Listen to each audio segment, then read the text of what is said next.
Welcome to the PhoneArena.com video review of the Samsung Omnia 2. The Omnia 2 upgrades in many ways from the original, not the least of which is its 3.7-inch AM OLED display. Active Matrix Organic LED technology means the display is much brighter and crisper than traditional LED displays. It also is much thinner and uses less power, which in this case has doubled the Omnia's battery life. Not surprisingly, the phone design revolves around this display. As you see, the front is very simple. We have a small forward-facing camera at the top right, and also the send and end keys at the bottom, as well as the cube key, which serves as a toggle between the start menu and whatever screen you're on. To the left side of the phone is simply the volume rocker, and on the right we find a lock key, an OK key, and a camera button. The top of the phone houses the 3.5mm headset jack, as well as the micro USB charging and data port. The back of the phone simply has the gigantic camera. In this case it's 5 megapixels, the same as on the original Omnia, though it does have a dual LED display this time around.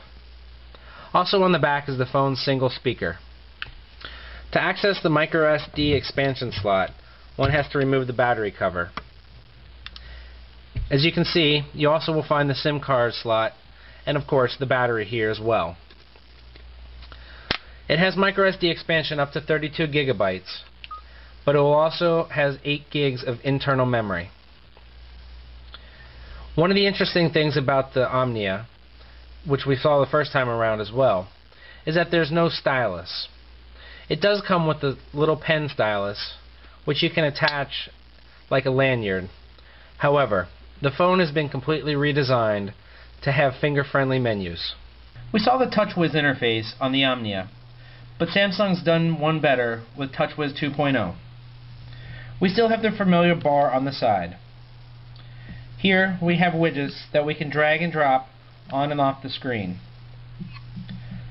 When we reviewed the Memoir, we found that it was very helpful as a launcher, but not so helpful in terms of using it on screen. One of the nice things with the Omnia 2 is that they give you 3 home screens, however. Here we have our main home screen, where we had our calendar and clock, as well as a small launcher bar and some missed info. As we slide across to the next page, we'll see one of the major problems with the Omnia 2 is lag. You can count the seconds here and how long it's taking to load these different widgets. This almost completely diminishes their functionality. Still, it's not a bad thing to have, and if you can get over that lag, the Omnia 2 may be a great phone for you. For us, however, it's something that ruined the user experience, and in the end, we just couldn't get over it. It's what's really holding the phone back from being good versus great. We are using the stylus here, but trust us, it's only for fingerprint's sake, and these menus are wonderfully designed to be finger-friendly. As you can see, all the icons are large. Again, this is a non-traditional start menu, something that Samsung has completely skinned. Windows Mobile is almost completely taken out of the equation. If it weren't for the lag, you'd almost never remember that this is a Windows Mobile device. By default, you have 4 pages here. However, in the edit screen, you can see you can add or remove icons, and you can also add up to 10 pages total.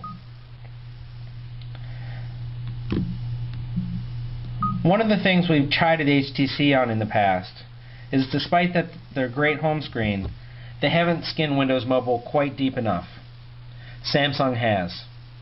You can see the settings menu here, much different than you'd ever expect from a Windows Mobile device. Everything's very nice, very easy to see, and very easy to use.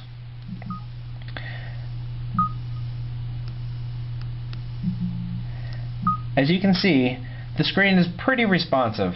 However, there are certain times when you have to touch the screen 2 and even 3 times.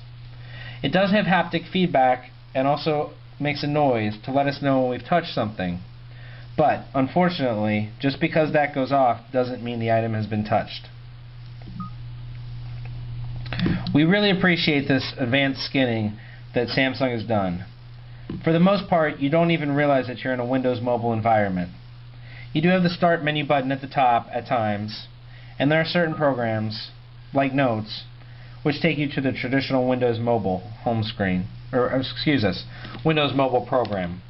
However, even most of those have been redone.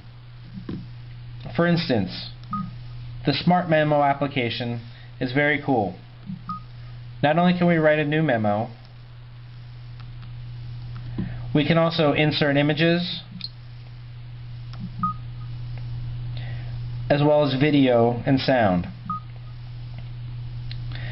As you can see, the menu options have also been reskinned. This is something that HTC has done, but we like Samsung's a little bit better. This memo can then be saved as an image, and that way we can save it to our computer. All throughout the device, you see Samsung's wonderful skinning of Windows. It truly makes the device much more of a joy to use, and it's probably our favorite Windows Mobile port. The one thing really holding it back, though, is the lag. Again, like we said, it can be several seconds, sometimes even 30 or 40, before we can get to doing what we want. There are also times when we can't swipe through pages properly. It takes 1 or 2 tries to get to where we want to go. One more time, the Omnia 2 is on the verge of being a great phone. However, whether it's Samsung or whether it's Windows Mobile, we have a feeling it's the latter. The lag really just holds it up. It is surprising because the Omnia 2 runs on a very powerful 800 MHz processor. Short of the Toshiba 1 GHz processor that we just saw released, this is the leading processor on the market. Hopefully, maybe in the Omnia 3, or more likely in an Android device, we'll see a much snappier experience, which gives the user interface a true, better feel. All in all, we really do like the Omnia 2. We just wish there wasn't so much lag, and that the user experience was a little bit better. You can disable the TouchWiz UI. However, we really don't want to do that. It's one of the things that we like about it. We just wished it worked a little bit better. The size is good, though. It's large, of course. Having a 3.7-inch display, you can't really hide that anywhere. But it's lightweight enough and slim enough that it felt comfortable in our pocket. It also feels comfortable in the hand. It's not too wide, and in talking on it, it feels good up against the face. One of the things we thought was very odd was the cube interface. If we go to the Start menu, we can access the cube, which we also saw on the Jet. It's great eye candy, but really doesn't have a lot of functionality, and we're not really sure where it fits in on this device. We guess it's one of those things that Samsung just thought looked really cool. In the end, the Omnia is a very cool phone. It serves its purpose, it's one of the better Windows Mobile devices out there, and the screen's downright fantastic. However, we just can't get past the lag. We can't say it enough, but it really takes away from the user experience. If Samsung can address this with software updates, or, more likely, move it to Android, we think they'd have a much better device.